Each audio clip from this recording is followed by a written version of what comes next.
चलिए, नमस्कार जी, स्वागत सत्कार अभिनंदन राम राम जय श्री कृष्णा राधे राधे। कैसे हैं आप सभी? स्वागत है आप सभी का। हमारे प्यारे साथी जियाराम जी, कांता जी, बहुत बहुत अभिनंदन।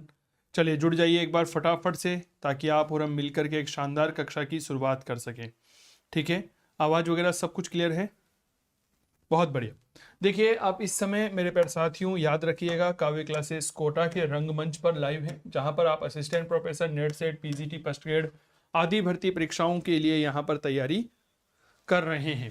हम बात कर रहे हैं प्राचीन भारत की। हमारा टॉपिक है मौर्य काल के शासक, क्लास है 12 नंबर की, और आप इस समय जयपुर स्टूडियो से लाइव हैं।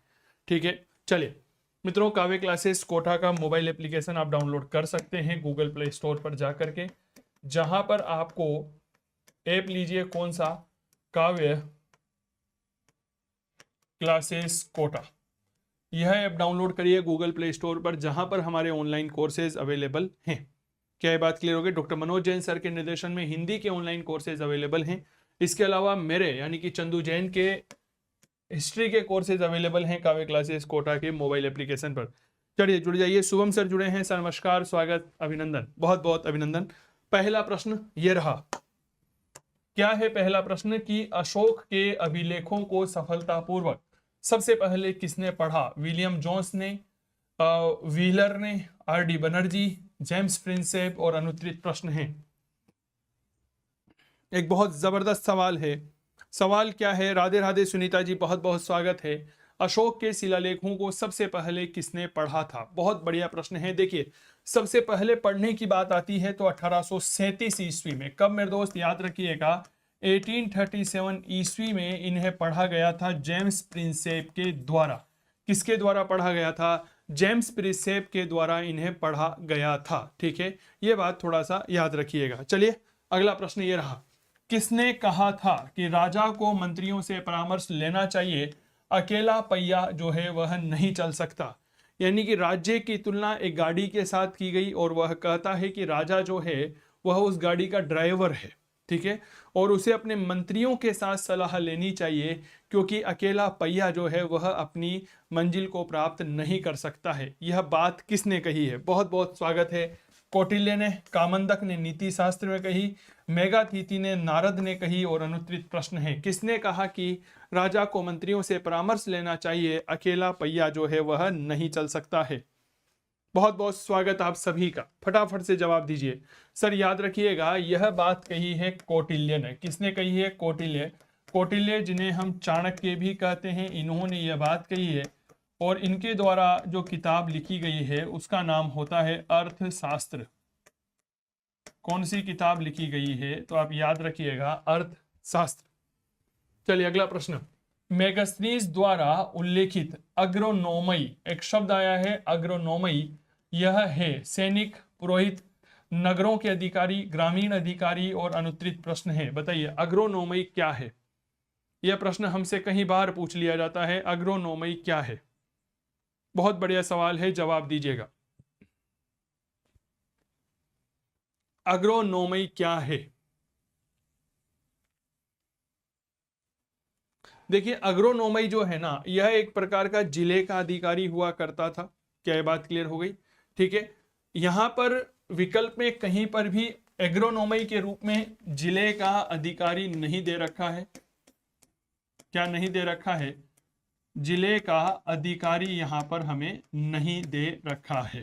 ठीक है, तो हम यहां पर निकटतम जो है वह ग्रामीण अधिकारी को सही मान सकते हैं। क्या ये बात क्लियर हो गई? वैसे एग्रोनोमी का अर्थ क्या होता है? याद रखिएगा, जिलों का अधिकारी। दूसरा, यह नदियों नालियों का निरीक्षण करता था, साथ ही सड़क निर्माण से संबंधित कार्य भी देखा करता था। तो अग्रोनोमी जो है यह क्या करता था? तो यह बात याद रखिएगा, यह नदियों, नालियों का निरीक्षण करता था। दूसरा, यह और क्या काम करता था? तो यह बात याद रखिएगा, यह सड़क निर्माण कार्य भी देखा करता था। ठीक है, चलिए बहुत बढ़िया। अगला प्रश्न, कमल प्रकाश जी जुड़े हैं, स्वागत है। अगला प्रश्न, मेगस्थनीज के लेखन में एग्रोनोमी कौन थे? प्रांतीय अधिकारी, पुलिस अधिकारी, जिले का अधिकारी, नगर का अधिकारी, अनुत्तरित प्रश्न। अब देखो सामान्यतः विद्यार्थी क्या गलती करता है, जैसे ही एग्रोनॉमी आता है ना वो कृषि का अधिकारी जोड़ देता है, एग्रीकल्चर से बनाता है एग्रोनॉमी। ऐसा गलती आप मत करिएगा, यह होता है बेसिकली जिले का अधिकारी। रिपीटेड सवाल है, क्या ये बात क्लियर हो गई? टीजीटी भर्ती परीक्षा में यह प्रश्न पूछा गया है। इसके अलावा छत्तीसगढ़ में सहायक अध्यापक भर्ती परीक्षा 2018 की भर्ती परीक्षा में यह प्रश्न पूछा गया है। क्लियर? अगला प्रश्न, निम्नांकित में कालक्रम के अनुसार अंत में कौन था? अशोक, चंद्रगुप्त, विक्रमादित्य, चाणक्य, कनिष्क और अनुत्तरित प्रश्न है। यहां पर हमने 4 विकल्प आपके सामने दे रखे हैं। क्लियर हो गई? यहां पर आपको बताना है कि सबसे अंत में कौन था। ठीक है, देखिए अगर हम बात करते हैं चाणक्य की, चाणक्य कौन है तो यह बात याद रखिएगा, चंद्रगुप्त मौर्य का प्रधानमंत्री। और चंद्रगुप्त मौर्य का टाइम पीरियड कितना रहा है? 322 से लेकर के 298 ईसा पूर्व। क्लियर? पहला। दूसरा, यहां पर एक नाम लीजिए, दैट इज अशोक। ठीक है, और अशोक का टाइम पीरियड कितना रहा है? 269 से लेकर के 232 ईसा पूर्व। क्लियर हो गया? फिर आता है कनिष्क।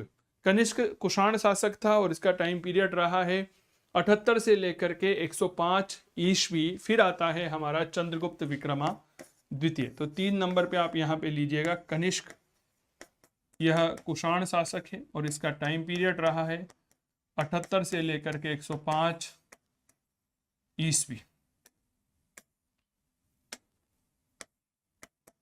क्लियर? और इसके बाद आता है चंद्रगुप्त विक्रमादित्य, 375 से लेकर 415 ईस्वी तक।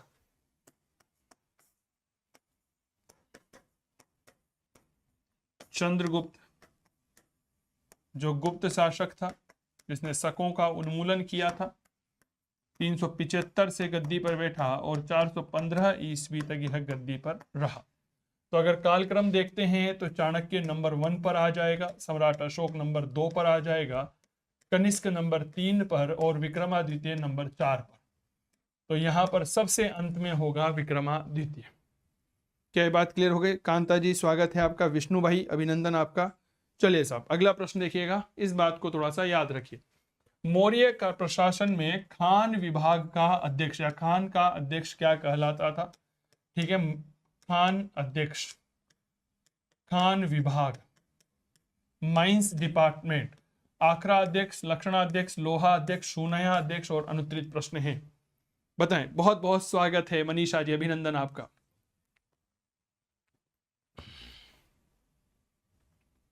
बताइए सर, यहां पर 5 पद है। देखिए सूना अध्यक्ष कौन होता है? यह होता है बूचड़, बूचड़। यह कौन होता है? एक मिनट रुक जाइए, ये क्या हो गया? पूरी स्लाइड ही गई।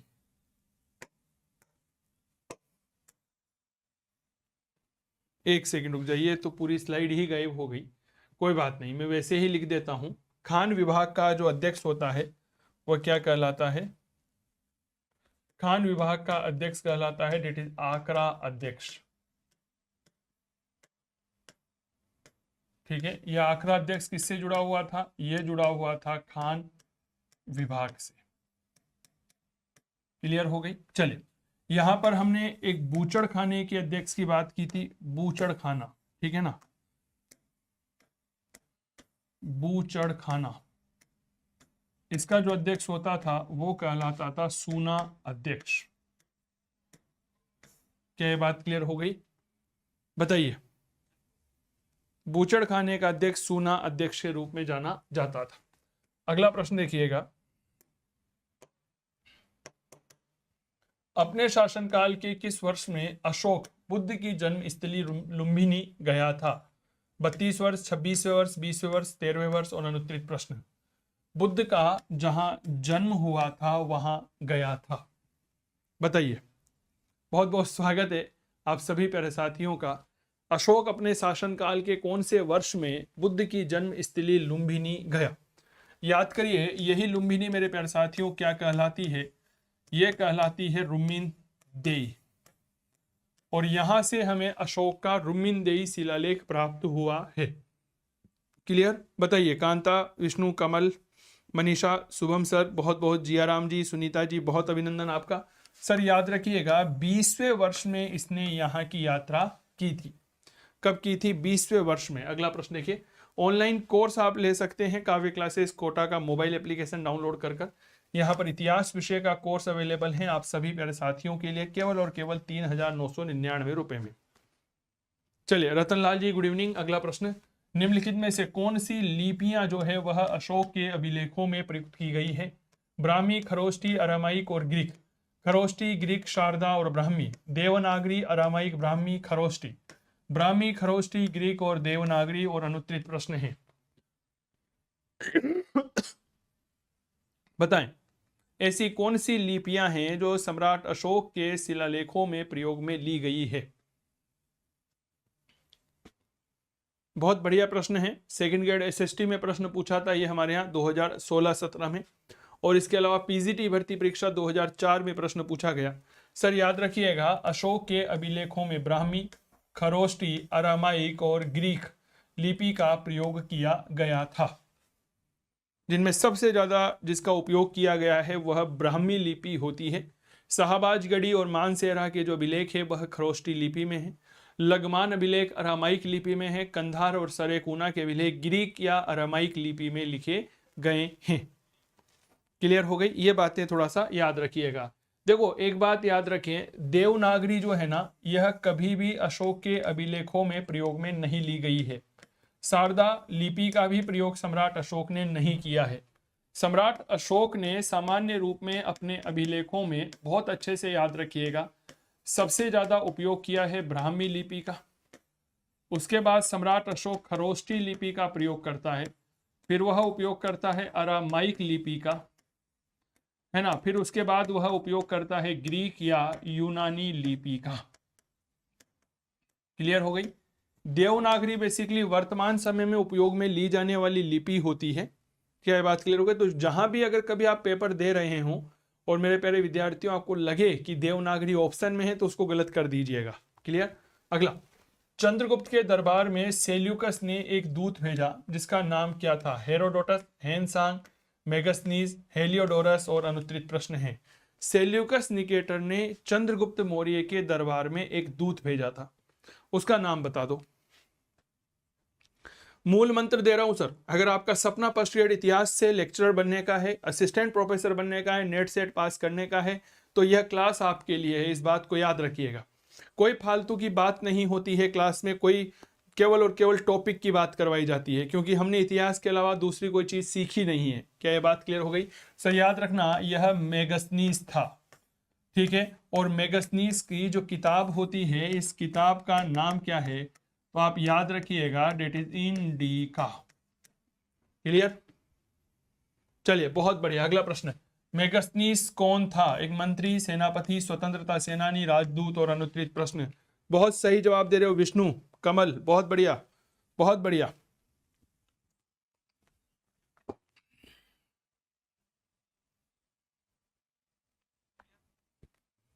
यहां पर एक सवाल का जवाब दीजिए, who was the Megasthenes? Megasthenes कौन था? तो सर मैंने अभी थोड़ी देर पहले बताया, राजदूत था। किसका था? सेल्यूकस का था। और कहां आया था? तो मेरे दोस्त यह आया था चंद्रगुप्त मौर्य के दरबार में आया था।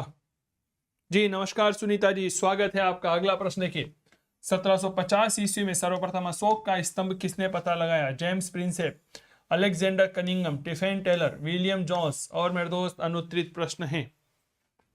मैं आपको इस क्लास में कुछ ऐसी चीजें भी बता दूंगा जो आपकी भर्ती परीक्षा के लिए काफी ज्यादा उपयोगी रहेगी। क्या ये बात क्लियर हो गई?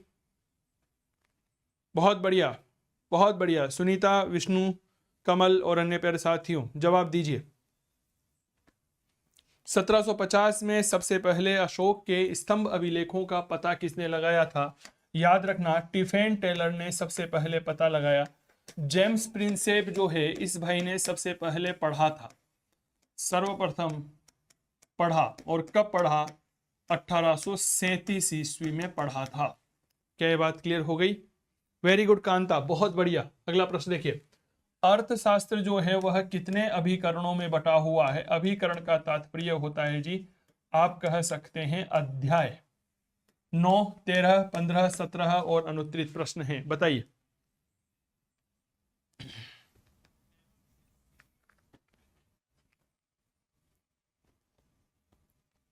ठीक है,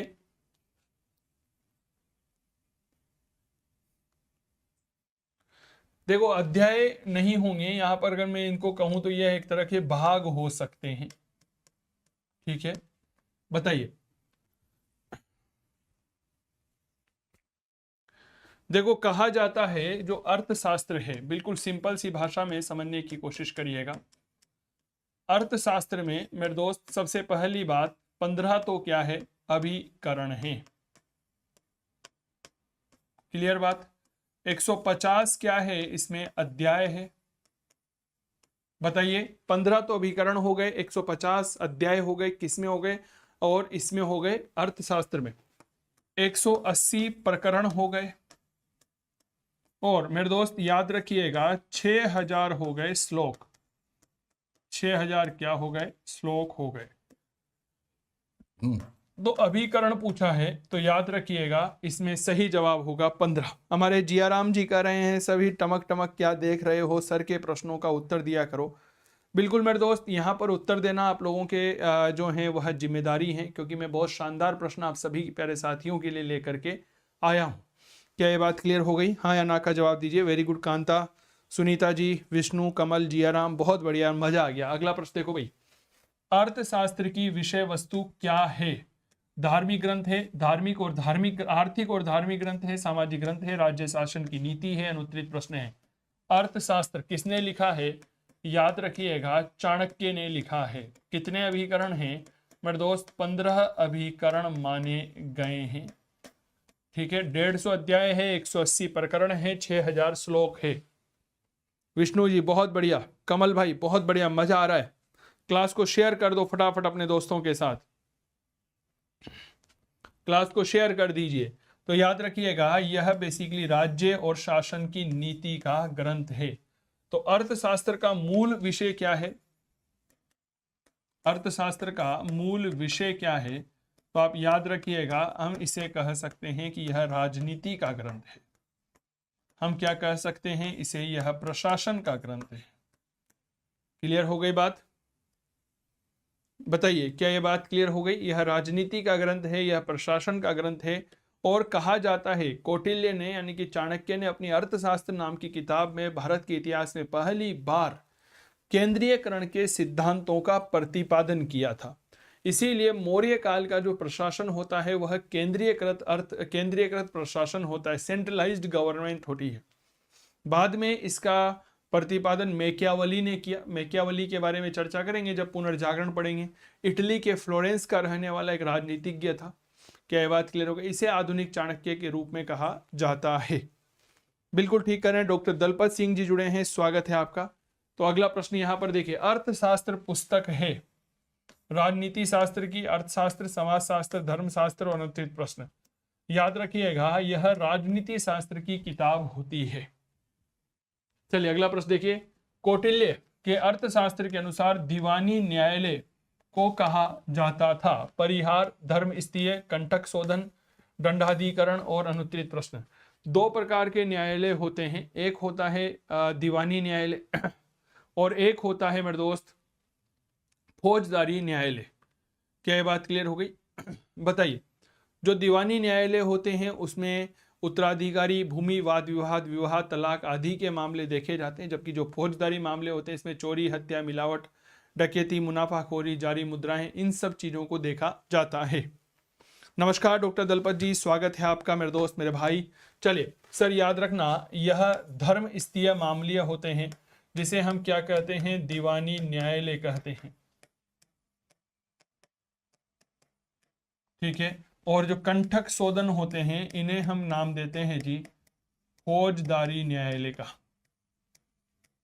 क्या नाम देते हैं? डेट इज फौजदारी न्यायालय। दीवानी न्यायालय में क्या क्या चीजें सम्मिलित होती है? याद रखिएगा, उत्तराधिकारी का मामला, भूमि विवाद, विवाह, तलाक आदि। दीवानी न्यायालय में क्या क्या सम्मिलित होते हैं? डेट इज उत्तराधिकार, ठीक है, यहां पर विवाह के, तलाक के, इसके अलावा भूमि विवाद, ये यहां पर सम्मिलित किए जाते हैं। जबकि फौजदारी न्यायालय में क्या होती है? चोरी, हत्या, डकैती, जाली मुद्राएं,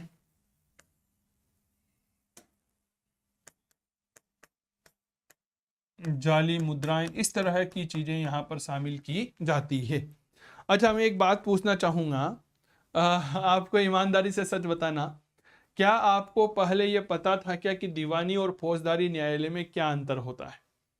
याद रखिएगा, दीवानी न्यायालय जो है उनमें उत्तराधिकार, विवाह, तलाक, भूमि विवाद शामिल किए जाते हैं, जबकि फौजदारी न्यायालय में चोरी, हत्या, डकैती, मिलावटखोरी, मुनाफाखोरी, जाली मुद्राएं, इन सब चीजों को शामिल किया जाता है। मौर्य काल में दीवानी न्यायालय को धर्मस्थीय और फौजदारी न्यायालय को कंठक शोधन कहा गया। यह मूल अंतर होता है किसमें? दीवानी और फौजदारी न्यायालय में। क्लियर बात? Very good.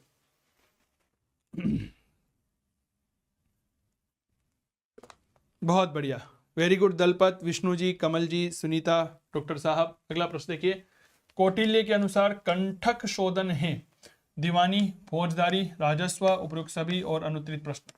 थोड़ी देर पहले बताया था फौजदारी न्यायालय क्या कहलाता है? कंठक शोधन। और जो दीवानी न्यायालय होता है यह कहलाता है धर्मस्थनीय, धर्मस्थीय। क्लियर? चलिए, अच्छा पता था, ये तो बहुत अच्छी बात है। अगला, मेगस्थनीज ने अपनी पुस्तक इंडिका में भारतीय समाज को कितने वर्गों में बांटा है? 4, 6, 8, 7 और अनुत्तरित प्रश्न है, बताएं। यह एक अच्छा प्रश्न है, कितने वर्गों में बांटा है?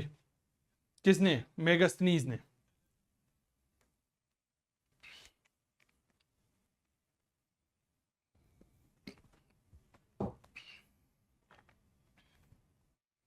सर याद रखिएगा, मेगस्थनीज यूनानी यात्री था। इसने कहा है कि भारत का समाज 7 वर्गों में बटा हुआ था। अब देखिए, ये जो 7 वर्ग है ना, यह आपको थोड़ा सा याद रहना चाहिए और इनका क्रम आपके एग्जाम में पूछा जा सकता है। क्लियर बात? 7 वर्ग आपके एग्जाम में पूछा जा सकता है। पहले होता है दार्शनिक। दार्शनिक को रोटी खिलाता है किसान। किसान शिकार भी करता है, शिकार करके उन चीजों का व्यापार करता है। व्यापार करने के लिए सुरक्षा की आवश्यकता होती है, तो योद्धा होते हैं। क्लियर? और याद रखिएगा, योद्धा जो हैं वह एक गुप्तचर की भूमिका में भी होते हैं और फिर उनके मंत्री होते हैं। तो सबसे पहले 7 भागों में नंबर 1 आ जाएगा दार्शनिक। दार्शनिक क्या खाता है? खाना खाता है। तो दूसरे स्थान पर कृषक। कृषक क्या काम करता है? तो कृषक करता है जी शिकार का भी काम यह करता है। तो 3 नंबर पे शिकारी। क्लियर? अब देखिए, शिकारी क्या है? व्यापार भी करेगा, व्यापारी। ठीक है, अब व्यापार है, इनकी सुरक्षा करने के लिए योद्धा होगा, योद्धा जिसे हम कह सकते हैं सैनिक। ठीक है, अब देखिए सैनिक जो है यह कभी कभी गुप्तचर की भूमिका में भी हो जाता है। किसकी भूमिका में हो जाता है? याद रखिएगा, यह कभी कभी गुप्तचर की भूमिका में हो जाता है, जिसे हम कहते हैं निरीक्षक। और इन सब के ऊपर निगरानी रखने के लिए होता है मंत्री। बताओ, तो ये क्या है? यह हमारा सही क्रम होगा। क्या याद रह जाएगा आपको क्रम? ईमानदारी से दिल पर हाथ रख करके बताइए, ईमानदारी से बताइए। मैं दोबारा याद करवाता हूं। सबसे पहले दार्शनिक, बुद्धि के बिना कुछ नहीं होता है। दार्शनिक रोटी खाता है, रोटी को उपजाता है किसान। ठीक है, किसान शिकार भी करता है, शिकार करने के बाद उनका व्यापार किया जाता है। व्यापारी की निगरानी सुरक्षा करने के लिए सैनिक होता है, और वो सैनिक जो है गुप्तचर की भूमिका में भी होता है। सबसे महत्वपूर्ण फिर मंत्री होता है। क्लियर हो गई बात? तो इस प्रकार मेगस्थनीज ने भारतीय समाज में 7 जातियों का उल्लेख किया है। इसमें सबसे ज्यादा संख्या जो है वह किसानों की मानी गई है। किसानों की क्या मानी गई है? तो याद रखिएगा सर्वाधिक संख्या मानी गई है। मेगस्थनीज अपनी किताब इंडिका में कहते हैं कि भारत में किसान जो है वह सर्वाधिक संख्या में है।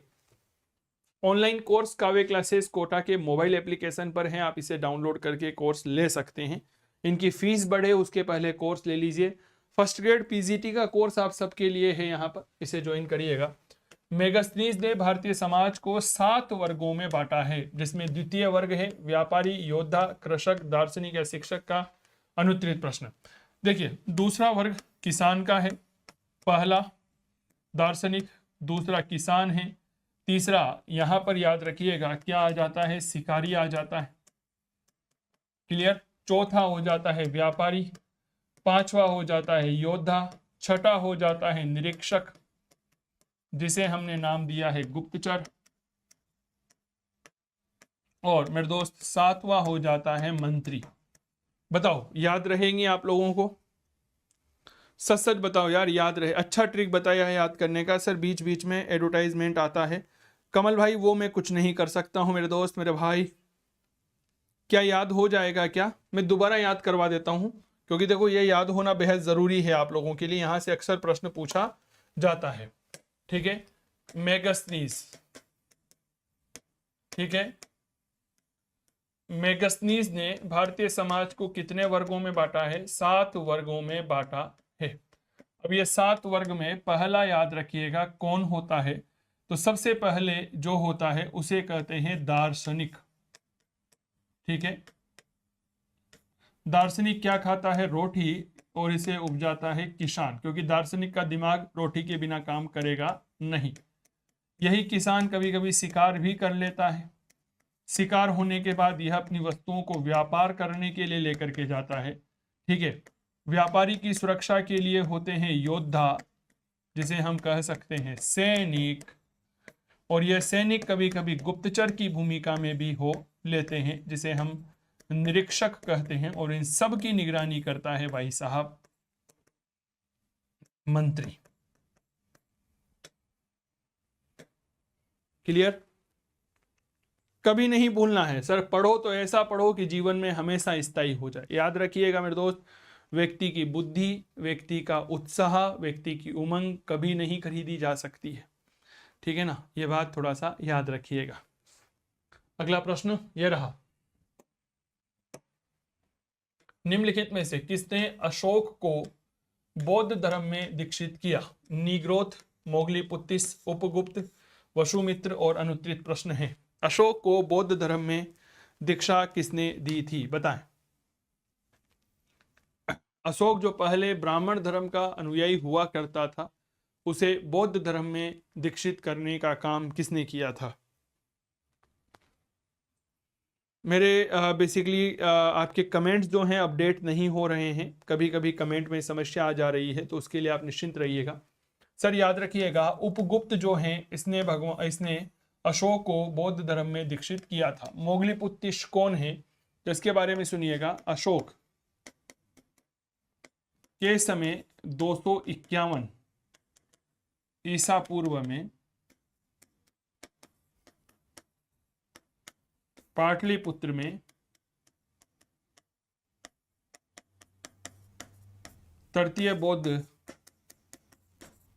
संगीति का आयोजन किया गया था। आयोजन हुआ, यह उसका अध्यक्ष था। कौन? मोगलीपुत्तिस। और मेरे दोस्त याद रखिएगा अशोक को बौद्ध धर्म में दीक्षित करने वाला कौन था? तो उपगुप्त था। अगला प्रश्न, अशोक के धम्म का सार हमें किस अभिलेख में मिलता है? दूसरा, तीसरा, सातवां, इनमें से सभी और अनुत्तरित प्रश्न। अशोक के धम्म का सार हमें कौन सा अभिलेख देता है? अशोक ने अपने आप से प्रश्न किया कि धम्म क्या है, किम चू धम्मे, अर्थात धम्म क्या है? अशोक इसका जवाब देता है और कहता है कि अल्प पापः अत्यधिक कल्याणः दया दानः सत्यवादिता पवित्रता मृदुता और साधुता ही धर्म है। ठीक है, अशोक अपने इसी धम्म की वजह से महान कहलाया। क्या ये बात क्लियर हो गई? धम्म क्या है, अशोक ने खुद ने प्रश्न पूछा, खुद ही जवाब देता है, तो यह बात हमें दूसरे शिलालेख में मिलती है। क्लियर हो गई? तो अशोक का धम्म क्या होता है? तो याद रखिएगा, अल्प पाप, अत्यधिक कल्याण, ठीक है, दया, दान, सत्यवादिता, पवित्रता, मृदुता और साधुता ही क्या मानी गई है? धम्म माना गया है। क्योंकि अशोक ने यहीं पर अपना प्रश्न किया है, किम चू धन धम्म, यानी कि धम्म क्या होता है। क्या ये बात क्लियर हो गई? चलिए अगला प्रश्न देखिए, निम्नलिखित में से कौन सा पक्ष अशोक के धम्म का एक सैद्धांतिक पक्ष नहीं है? अहिंसा, मनसा वाचा कर्मणा, मन से, वचन से, कर्म से। अहिंसा यानी कि मन से, यानी कि वचन से, और यानी कि कर्म से। क्लियर हो गई? व्यवहार में संयम, सभी के साथ समान व्यवहार, पापों से भय अनुत्तरित प्रश्न है। अशोक के धम्म का एक सैद्धांतिक पक्ष नहीं है, बताएं।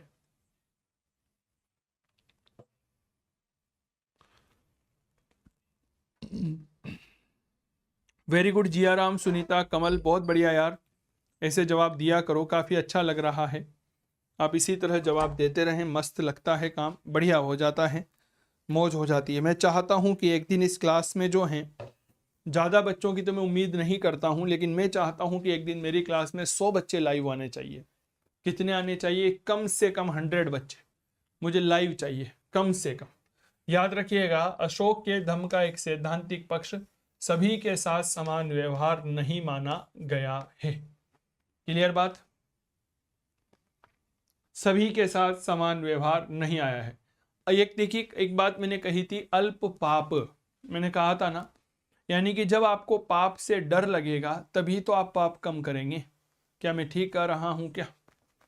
बताइए, जब हमें पाप से डर कम लगेगा तभी तो हम पाप कम करेंगे। अगला प्रश्न, निम्नलिखित में से मौर्य कला का सबसे अच्छा नमूना कौन सा है? स्तंभ, चैत्य, स्तूप, गुहा लेख और अनुत्तरित प्रश्न। ये फर्स्ट ग्रेड में एज इट इज प्रश्न पूछा जाता है, डायरेक्ट हिट किया जाता है सर ऐसे प्रश्न, बताएं, है ना?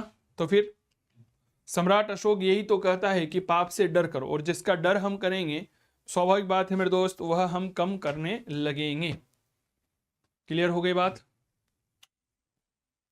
यहां पर एक प्रश्न देखिए, मौर्य काल का, मौर्य कला का सबसे अच्छा नमूना क्या है? बहुत बढ़िया सुनीता जी, कांता जी, बहुत बढ़िया, कमल, बहुत बढ़िया। सर याद रखिएगा, स्तंभ, यह मौर्यकालीन कला का सबसे शानदार नमूना माना जाता है। अगला प्रश्न, किस मुख्य उद्देश्य से अशोक ने अपनी प्रजा में धम्म का प्रचार किया था? बौद्ध धर्म के प्रचार हेतु, ब्राह्मण धर्म को हतोत्साहित करने हेतु, नवीन धर्म की स्थापना हेतु, अपनी प्रजा के नैतिक और आध्यात्मिक विकास के हेतु, और अनुत्तरित प्रश्न है। अशोक ने धम्म का प्रचार किया, आखिर अशोक के पास ऐसा क्या मोटो था, ऐसा क्या उद्देश्य था?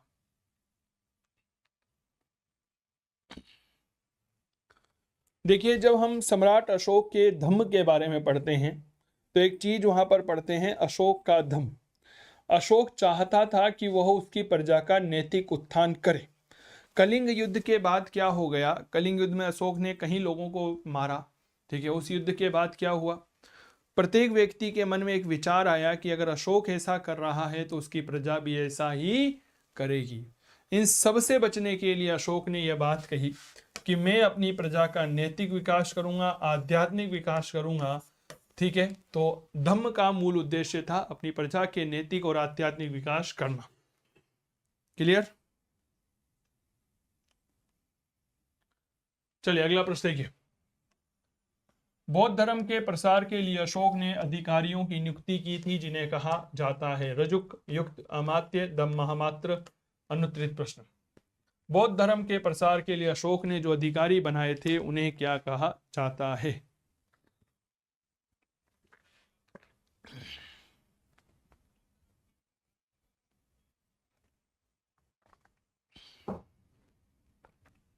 देखिए साहब, अशोक जो हैं, यह अशोक अपना 5वां शिलालेख लिखता है और इस 5वें शिलालेख में कहता है कि मैं बौद्ध धर्म के प्रचार के लिए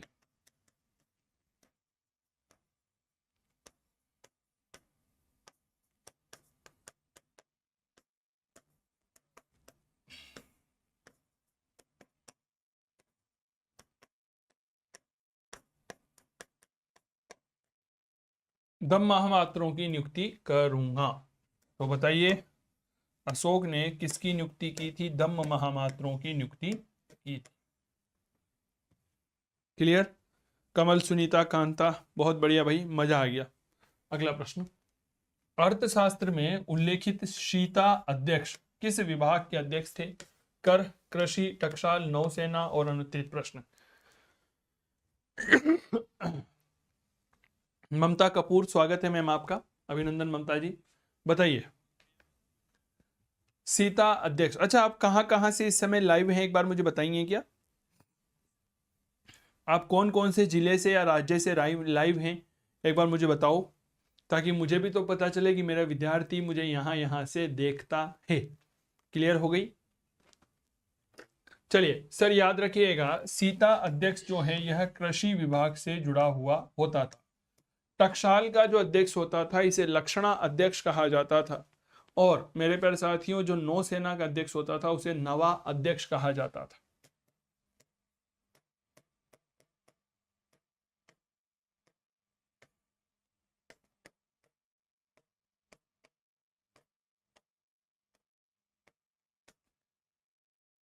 क्लियर हो गई बात? नौसेना का अध्यक्ष जो होता था ना सुनीता जी, वह नवा अध्यक्ष कहलाता था। टकसाल का लक्षणा अध्यक्ष, कृषि का सीता अध्यक्ष कहलाता था। अच्छा कमल जी, आप आमा से हैं, बहुत बढ़िया, स्वागत है। रतनलाल जी कह रहे हैं चित्तौड़ कपासन से हैं, बहुत बढ़िया यार, मजा आ गया, वेरी गुड। और बताओ, चलिए अन्य विद्यार्थी बताइए। मौर्य काल में सीता कर लगाया जाता था जंगली भूमि पर, गांव की कृषि योग्य भूमि पर, राज्य द्वारा नियंत्रित गांव की कृषि भूमि पर। बी सी दोनों अनुत्तरित प्रश्न हैं। जयपुर से सुनीता जी, बहुत बढ़िया, मजा आ गया। और बताओ भाई, सीता कर लगाया जाता था। सिरसा हरियाणा से हैं, वेरी गुड, क्या बात है। हमारे एक विद्यार्थी कांता जी जो हैं वो हरियाणा से हमें देख रही हैं, बहुत बहुत स्वागत मैम आपका। ममता जी कोटा से हैं, बहुत बढ़िया, मजा आ गया यार। मतलब राजस्थान में तो हमारे विद्यार्थी हैं ही सही, लेकिन राजस्थान के बाहर भी हमारे विद्यार्थी हैं, बहुत बढ़िया। चलिए सर, याद रखना, देखो ऐसे प्रश्न में विद्यार्थी क्या करता है कि यार कृषि योग्य भूमि पर जो कर लगाया जाएगा वो सीता होगा।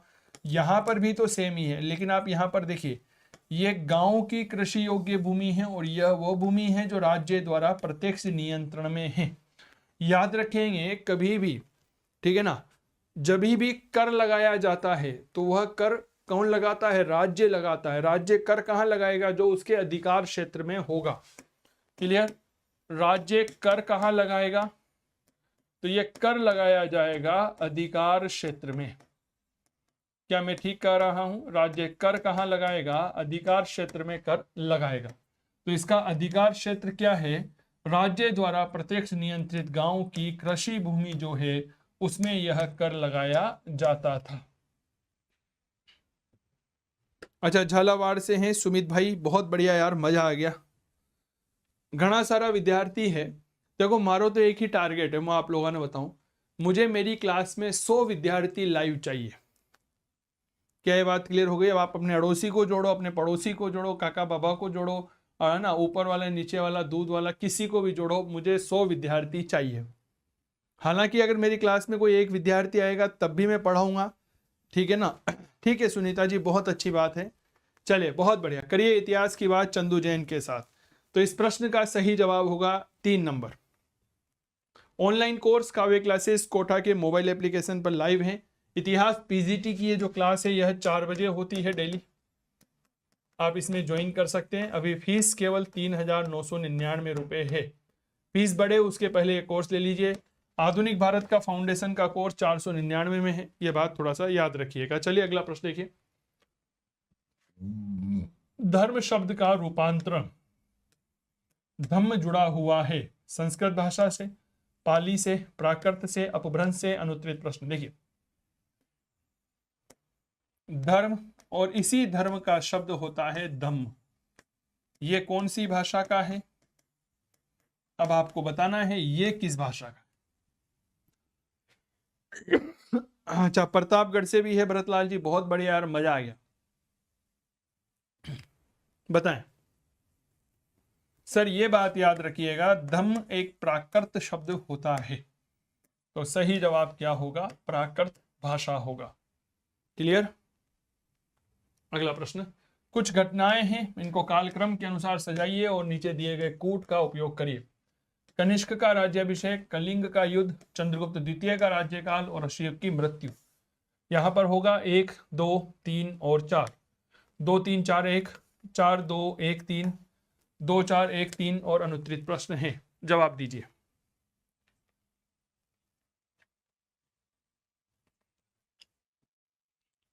यहां पर कुछ घटनाएं हैं, ठीक है।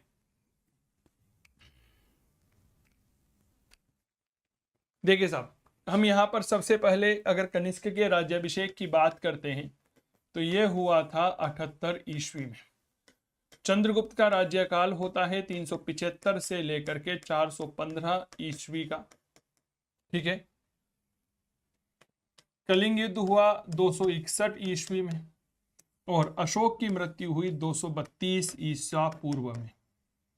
कलिंग युद्ध ईसा पूर्व 261 ईसा पूर्व, ठीक है। अब यहां पर आप सजाइए, मैंने इतना जवाब आपको दे दिया है, बताइए क्या जवाब होगा।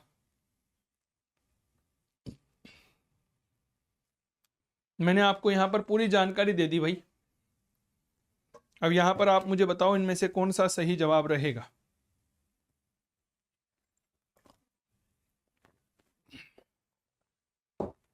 देखो साहब, सबसे पहले यहां पर होगा कलिंग, कलिंग के बाद सम्राट अशोक, कनिष्क का राज्याभिषेक और चंद्रगुप्त मौर्य, चंद्रगुप्त द्वितीय जो है उसका राज्यकाल 2, 4, 1, 3। तो सही जवाब होगा option number A, sorry option number 4। Clear? हाँ, वेरी गुड रतन, बहुत बढ़िया। 2, 4, 1, 3, बहुत बढ़िया रतन। निम्नलिखित में से कौन चंद्रगुप्त मौर्य के शासनकाल में सौराष्ट्र का प्रांतीय गवर्नर था? तो शाश्व, पुष्यगुप्त, बिंदुसार, राधागुप्त। चंद्रगुप्त मौर्य के समय, मेरे दोस्त याद रखिएगा, सौराष्ट्र का गवर्नर कौन था? इसकी जानकारी हमें मिलती है, रुद्र दामन ने लिखा है जूनागढ़ अभिलेख, इसमें जानकारी मिलती है। और यहां पर कौन था? डेट इज पुष्यगुप्त वैश्य, ठीक है। और इसे पुष्यगुप्त ने क्या करवाया था?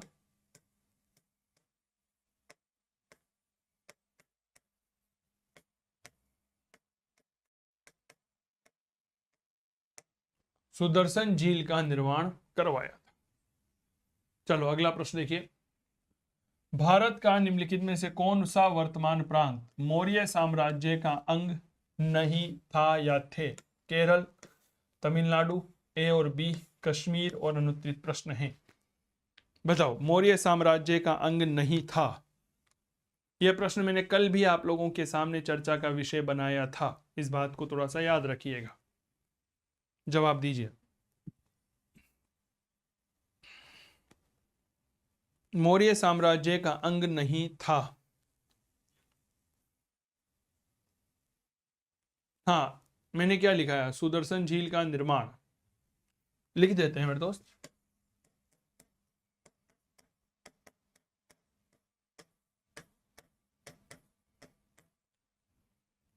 क्लियर? बताओ। चलिए सर, याद रखिएगा केरल और तमिलनाडु, यह मेरे दोस्त याद रखिएगा आपके इसमें शामिल नहीं होते थे मौर्य साम्राज्य में। कल मैंने आपको एक मानचित्र बताया था, थोड़ा सा याद करिए। अफगानिस्तान था, अरे बताओ, मैंने बताया था बलूचिस्तान था,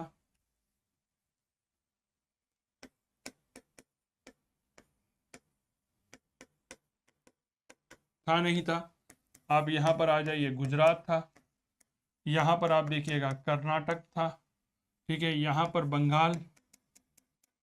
ठीक है, यहाँ पर पाटलिपुत्र वाला भूभाग हो गया, यह कश्मीर का भूभाग हो गया।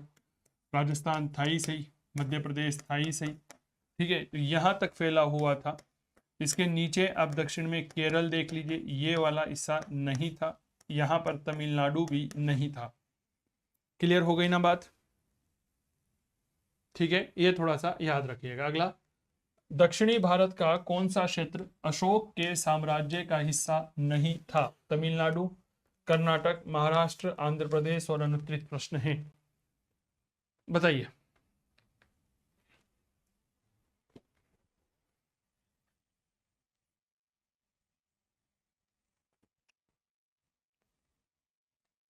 हाँ बिल्कुल, ये थे मेरे दोस्त। देखो, कर्नाटक में एक जगह होती है जिसे हम कहते हैं मास्की।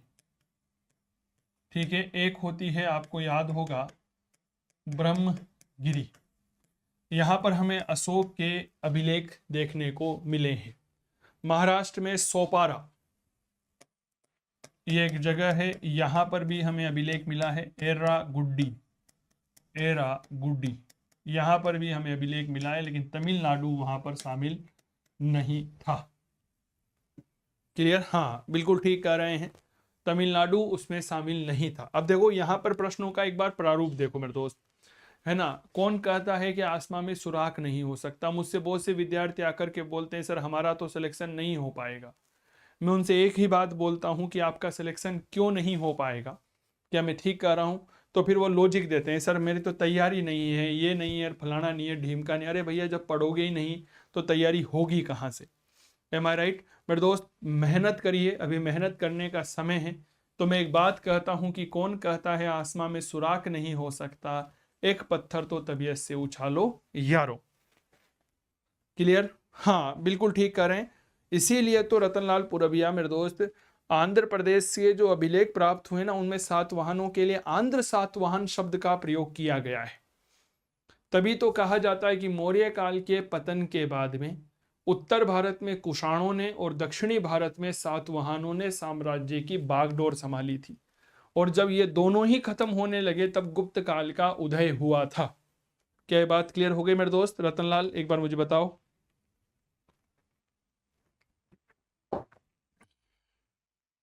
अगला, मौर्य शासन प्रबंध के अंतर्गत राजस्व व्यवस्था की देखरेख करने वाले अधिकारी का नाम? समाहर्ता, अर्थाध्यक्ष, सन्निधाता, इनमें से कोई नहीं। अनुत्तरित प्रश्न।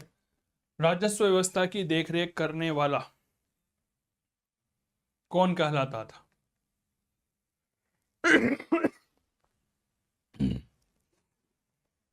सर याद रखना, समाहर्ता कहलाता था। अगला प्रश्न देखिए, सर कुछ सूची दे रखी है, यहां पर यात्री हैं और यहां पर उनके समकालीन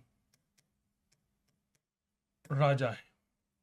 मेगसनीस, हायान, हेनसान, पुष्यभूति, मौर्य और गुप्त वंश। समकालीन वंश, माफी चाहूंगा, राजा नहीं, समकालीन वंश। कूट देखेंगे, 1 2 3, 3 1 2, 2 1 3, 2 3 1। अनुत्तरित प्रश्न है, जवाब दीजिए।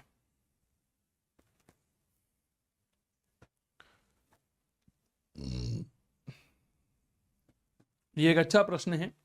ठीक है, देखो साहब, मेगसनीस चंद्रगुप्त मौर्य के समय आया था। फायान जो है यह गुप्त राजवंश के समय आया। हेनसांग जो है पुष्यभूति वंश हर्षवर्धन के समय आया था। मेगसनीस के समय राजा कौन था? चंद्रगुप्त मौर्य। फायान के समय चंद्रगुप्त विक्रमादित्य। हेनसांग के समय हर्षवर्धन। क्लियर? तो 3 2 3 1, ऑप्शन नंबर 4। देखो, मेगसनीस ने किताब लिखी थी, नाम था इंडिका। क्या ये बात क्लियर हो गई? मेगस्थनीज ने कौन सी किताब लिखी थी? इंडिका। फाहियान ने लिखी को क्वा की, और हेनसांग ने लिखी थी सी यू की। ठीक है, फाहियान ने कौन सी किताब लिखी थी? तो को क्वा की, और हेनसांग ने किताब लिखी थी सी यू की। क्लियर? चलो साहब, अगला प्रश्न ये रहा, किस अभिलेख में अशोक बुद्ध धम्म और संघ के प्रति विश्वास की बात करता है? रुमिनदेई, मास्की, सारनाथ, भाबरू और अनुत्तरित प्रश्न है। एक ऐसा शिलालेख जिसमें अशोक बुद्ध धम्म और संघ के प्रति विश्वास की बात करता है, बताएं।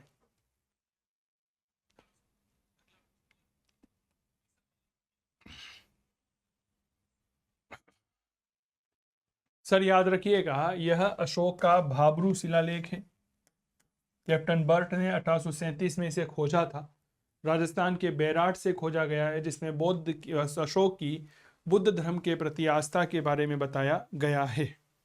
बहुत बढ़िया कांता, रतन, सुनीता, बहुत बढ़िया, बहुत बढ़िया, मजा आ गया ममता जी, वेरी गुड। अगला प्रश्न देखिएगा, युद्ध धम्म और संघ के प्रति, बुद्ध धम्म और संघ के प्रति अशोक की प्रगाढ़ आस्था का उल्लेख किस अभिलेख में है? अभिलेख 12, अभिलेख 6, भाबरू लघु शिलालेख, स्तंभ लेख 4 और अनुत्तरित प्रश्न है। रिपीटेड प्रश्न है, ठीक है। भाबरू लघु शिलालेख, अशोक के किस अभिलेख में बौद्ध धर्म के नियमों की जानकारी मिलती है? भाबरू 13वां, 7वां, उपरोक्त सभी अनुत्तरित प्रश्न है। बौद्ध धर्म के नियम, एक अच्छा प्रश्न है, बताओ। अशोक के जो है किस अभिलेख में बौद्ध धर्म के नियमों की जानकारी मिलती है? यहां पर हमसे प्रश्न यह नहीं पूछा है कि अशोक के कौन से शिलालेख में अशोक की बौद्ध धर्म के प्रति प्रगाढ़ आस्था की जानकारी मिलती है, नहीं। यहां पर पूछा है कि अशोक के ऐसे कौन से शिलालेख हैं जिनमें हमें बौद्ध धर्म के नियमों की जानकारी मिलती है। सारे के सारे ही अभिलेख ऐसे हैं सर जिसमें हमें नियमों की जानकारी मिलती है। भाबरू लघु शिलालेख भी ऐसा ही है। 7वां वृहत शिलालेख और 13वां वृहत शिलालेख ऐसे ही शिलालेख हैं जिनमें हमें इस तरह की जानकारी मिलती है। ऑनलाइन कोर्सेज काव्य क्लासेस कोटा के मोबाइल ऐप पर अवेलेबल हैं।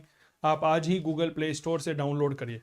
पूरी तरह से अपडेटेड कोर्स हैं, आप चाहें तो इसकी डेमो क्लास ले सकते हैं।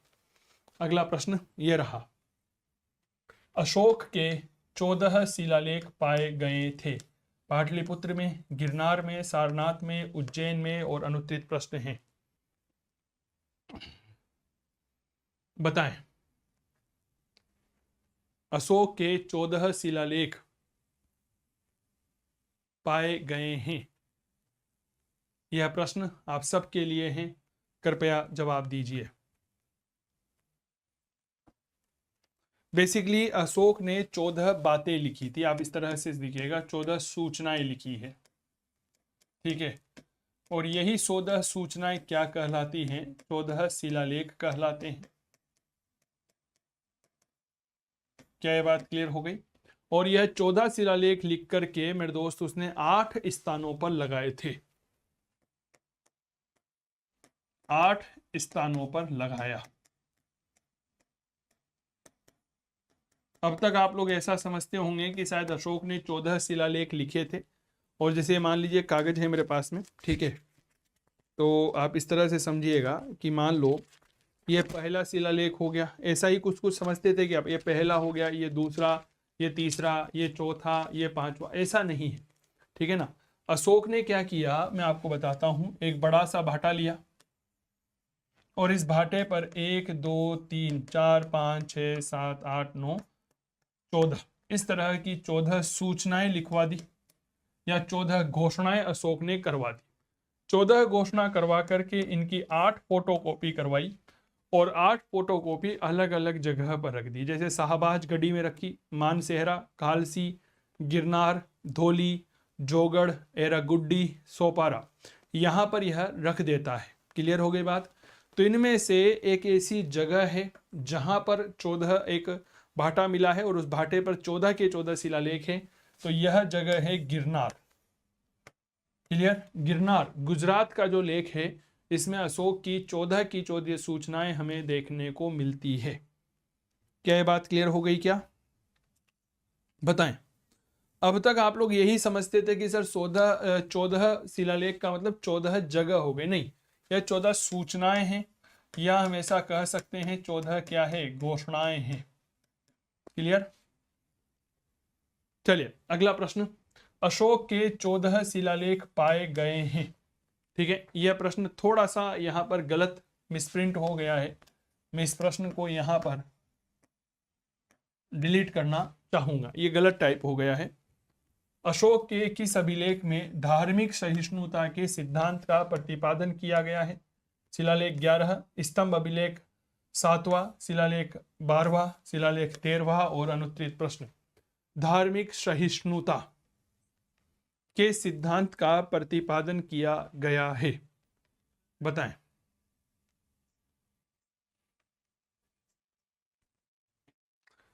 जिसमें सम्राट अशोक यह कहते हैं कि हमें ऐसा कार्य करना चाहिए कि जिसमें सभी संप्रदायों के सार तत्व की वृद्धि होना चाहिए। क्लियर? और अशोक यह बात करता है जी 12वें शिलालेख में। क्लियर? चलिए अगला प्रश्न ये रहा, 8:30 बजे रोज क्लास होती है, आप आ जाया करो।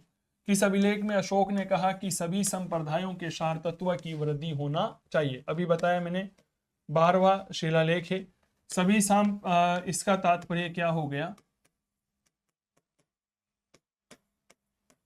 धार्मिक सहिष्णुता। तो अशोक का 12वां शिलालेख जो है वह हमें धार्मिक सहिष्णुता के बारे में बात करता है। अशोक कहता है, क्या कहता है 5वें वृहद शिलालेख में? सर्वलोक हित मेरा कर्तव्य है, इससे बढ़कर कोई कर्म नहीं है। यानी कि सभी लोगों का अच्छा करना मेरा कर्तव्य होता है। अगला, रुम्मिनदेई स्तंभ जो है वह किसके काल का है? अशोक, कनिष्क, समुद्रगुप्त, मीनांडर और अनुत्तरित प्रश्न। देखिए, एक जगह होती है जिसका नाम आता है लुम्बिनी। इसी लुम्बिनी को हम क्या कहते हैं? रुम्मिनदेई कहते हैं। क्लियर? और यह सम्राट अशोक के काल का है। इसे रुम्मिनदेई शिलालेख के बारे में कहा जाता है कि यह मौर्य काल का एकमात्र आर्थिक अभिलेख है जिसमें मौर्य काल की कर व्यवस्था की जानकारी हमें मिलती है। क्लियर? किसकी जानकारी मिलती है? मौर्यकालीन कर व्यवस्था। चलो जी अगला प्रश्न देखो, निम्नलिखित में से किस एक अभिलेख में चंद्रगुप्त मौर्य और सम्राट अशोक दोनों के नाम का उल्लेख है? शाहबाजगढ़ी, जूनागढ़, मास्की, जोगढ़ और अनुत्तरित प्रश्न है। चंद्रगुप्त मौर्य और सम्राट अशोक, इन दोनों के कालों का उल्लेख आया है, बताएं। प्रश्न कैसा लग रहा है? सच सच बताइएगा, सही सही बताइएगा, झूठ मत बोलिएगा, ठीक है?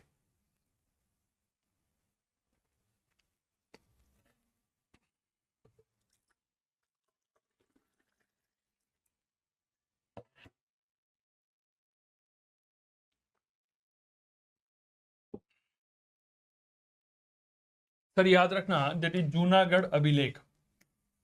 ठीक है, ये किसका है? शक, क्षत्रप, रुद्र दामन का है यह। क्लियर? चलिए अगला प्रश्न देखिए, अशोक के निम्नलिखित में से किस अभिलेख में इसीला नामक नगर का उल्लेख आया है? महत्वपूर्ण प्रश्न है, इसीला नामक नगर। मास्की अभिलेख, नेतूर, उड़ेगोलम, सिद्धपुर और अनुत्तरित प्रश्न है।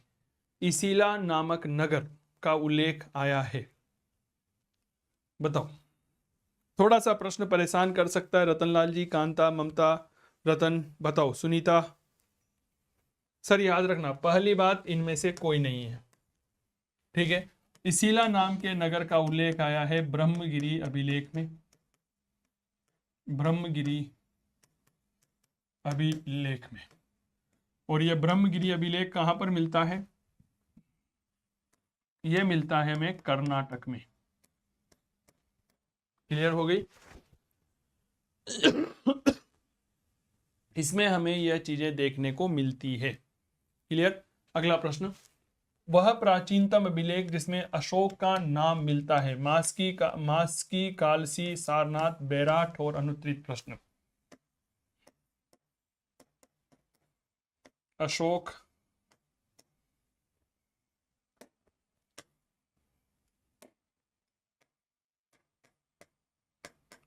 का नाम बताइए। सम्राट अशोक का नाम जो है हमें कौन से अभिलेख में देखने को मिलता है?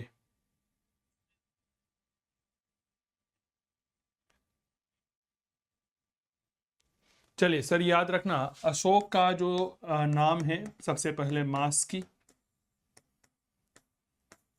नेतूर, उडेगोलम, ये तीनों कर्नाटका में है, और चौथा गुर्जरा, यह कहां पर है? यह मध्य प्रदेश में है। हमें इन अभिलेखों में सम्राट अशोक का नाम देखने को मिलता है। क्लियर? तो यहां पर इसमें से केवल और केवल मास्की है। मास्की पहला अभिलेख है जिसमें हमें सम्राट अशोक का नाम देखने को मिलता है। क्या ये बात क्लियर हो गई? बताओ मुझे। चलिए, ऑनलाइन कोर्स काव्य क्लासेस कोटा के मोबाइल ऐप पर है। आप आज ही गूगल प्ले स्टोर से काव्य क्लासेस कोटा का मोबाइल एप्लीकेशन डाउनलोड कर सकते हैं। अगला प्रश्न, अशोक का सर ए कूना अभिलेख है गंधार में, बदस्कान में, बैक्ट्रिया में, काबुल में और अनुत्तरित प्रश्न है। सर ए कूना अभिलेख कहां पर है? बताएं। देखो, सर ए कूना, सबसे पहले ये बात याद रखिएगा, यह एक द्विभाषिक अभिलेख है।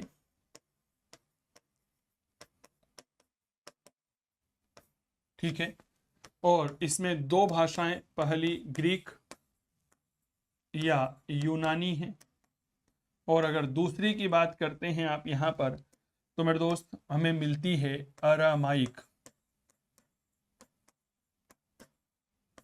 क्लियर? और यह है आपके कंधार में। कहां पर है? कंधार में। क्लियर? तो मेरे प्यारे साथियों, ये थे आज के मौर्य काल के महत्वपूर्ण प्रश्न। 45 प्रश्न लगभग हमने किए। उम्मीद करता हूं आपको यह क्लास अच्छी लगी होगी। आज ही डाउनलोड करिए काव्य क्लासेस कोटा का मोबाइल एप्लीकेशन, जिसका लिंक हमने डिस्क्रिप्शन बॉक्स में दे रखा है। चलिए, कल शाम को 8:30 बजे आपसे वापस मुलाकात करेंगे। पेड कोर्स लेने के लिए आज ही काव्य क्लासेस कोटा के मोबाइल ऐप पर आइएगा। जय हिंद, जय भारत, बाय, टेक केयर, नमस्कार, थैंक यू।